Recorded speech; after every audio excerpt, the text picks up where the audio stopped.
So I'm seeing this pattern of thinking coming up with a lot of professionals who are looking into EB-1A. And that pattern of thinking is something you absolutely want to avoid if you want to build a strong EB-1A profile and not spend months doing activities that have nothing to do with strengthening your EB-1A profile. And it is this pattern of thinking that EB-1A is about checking off as many activities as possible that match the EB-1A criteria. That is not EB-1A at all. That is not what profile building is at all. Profile building is about strengthening your argument that you have risen to the top of your field. Sure, you need to meet at least 3 criteria, but it is not just about the 3 criteria. It is about final merits as well. So in this video, I'll be covering what you want to avoid as a pattern of thinking when it comes to EB-1A and what you should be doing instead to build a strong EB-1A profile. And for those of you who don't know me, my name is Jason and I work with several top immigration lawyers, which is where my EB-1A profile building insights come from.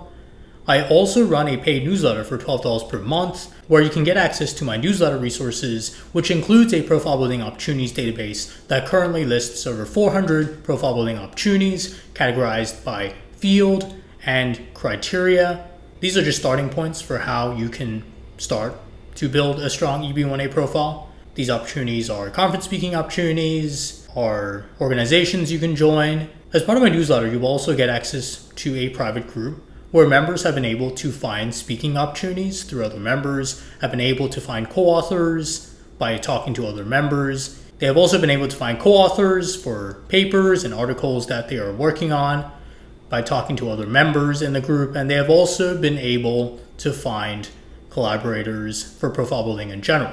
I've also started to host more workshops within my newsletter. A couple of workshops that are coming up are an insight session with an IET fellow and fellowship advisor, a session with an executive committee member of the IEEE Computer Society on how to get more involved in IEEE. These are just a couple of examples of workshops that are coming up, and I'm looking to host workshops on a more regular basis in the coming weeks. To get access to these resources, check out the link in the comments. But back to the video. If you think about what EB-1A is about, it is about showing that you have risen to the top of your field. Therefore, your focus should be on strengthening your argument that you have risen to the top of your field. That's why the checklist mentality of just doing as many activities as possible without regard for quality is not really an approach that is most effective for EB-1A. Because at a certain point, you'll find that you are just checking off as many criteria as possible, but what you are not really strengthening is the final merits of your profile. Think about it this way, and this comes up a lot for a lot of top experts in their field.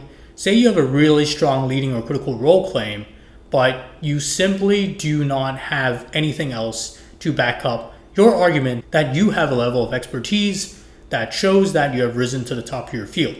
Everything is heavily reliant on leading or critical role. To an officer, that might be completely fine.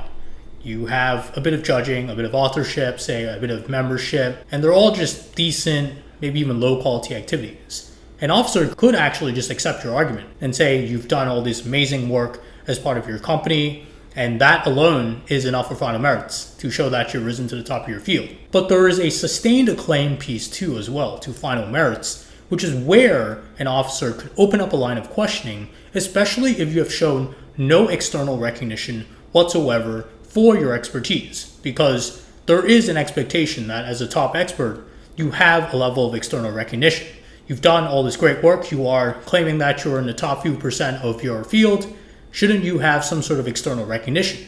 Is the line of reasoning. So if that is the case and you show only low quality activities, you are essentially saying that you are a top expert, but you have no external recognition. To an officer, that could mean the absence of sustained acclaim or acclaim at all, because there is a type of officer, and you can see this in some AAO decisions. You can learn about this by talking to some lawyers. You can learn about this by talking to people who have received notices of intent to deny or RFEs, where there is a line of questioning that talks about sustained acclaim and the absence of sustained acclaim. Acclaim to some officers, based on the lawyers I've spoken to, can mean external recognition. So if you have shown no prestigious opportunities, no external recognition through prestigious activities that relate to judging, to authorship. Maybe you have no evidence to show that you have been invited to speak at top conferences, or have been able to get invited to judge for top committees, or judge for top hackathons, or even judge for top research conferences. That, to an officer, can mean the absence of acclaim, because recognition is not just about showing that you have been recognized for your work within your company. You are claiming that you're an expert, so shouldn't you get recognized for your expertise in general in your field? Because if you're really that top of an expert, shouldn't you be getting all sorts of attention from other top experts in your field? This is the line of reasoning that could potentially dismantle your profile. So from the very start, you should have an eye on quality. And that means focusing on activities that actually have to do with showing that you are a top expert in your field. Don't just focus on low quality activities and do as many of them as possible because they're accessible. Focus on high quality activities that require you to do more difficult work. Maybe it's difficult judging because it requires that you review a lot of technical evidence and it's just a lot of work. It's just what effective profile building is about. You would rather have a couple of high quality opportunities that just take a lot of time to do versus having a bunch of low quality activities that probably will just take the same amount of time. You don't want to be focusing on low quality evidence to paint a picture that you have risen to the top of your field. Putting it that way, it just seems very odd to have a top expert just rely on low quality evidence to show that they have gotten external recognition in their field. That's just something to keep in mind. It is a pattern of thinking I've been seeing a lot of when talking to a lot of top experts who are going for EB-1A.